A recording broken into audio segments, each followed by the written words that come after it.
Okay, sitting in my car to wait for my dad to get out of the test. Yeah, it's a regular test for heart function, something like that.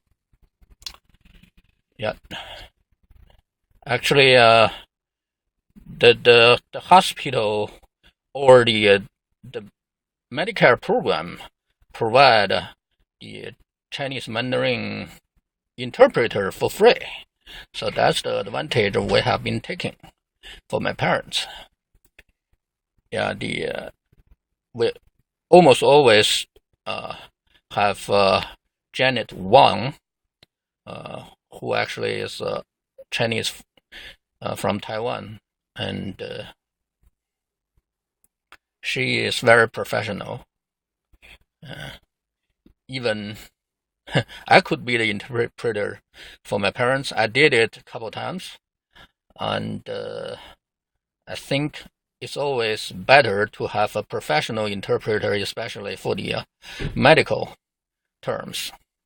I remembered when I was young, I was not a professional interpreter, but I did a lot of business with the companies from U.S. and Europe.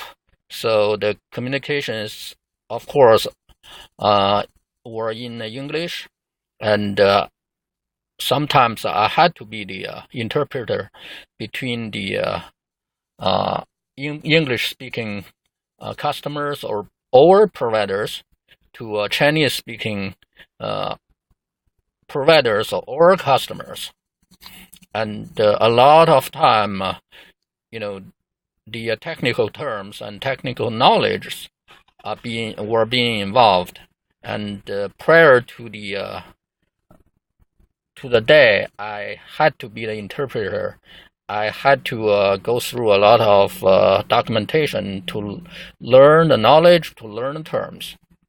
It's of course, to be an interpreter for the daily life, it is very easy. It's like, to help someone find a restaurant, introduce the dishes on the menu, and even being a tour guide, that's easier.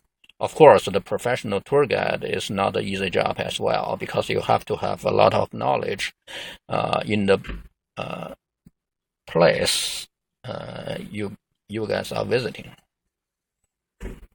Anyway, so yeah, I feel happy I can just relax in my car and surfing the internet. My cell phone has the problem to be connected to the internet inside the building.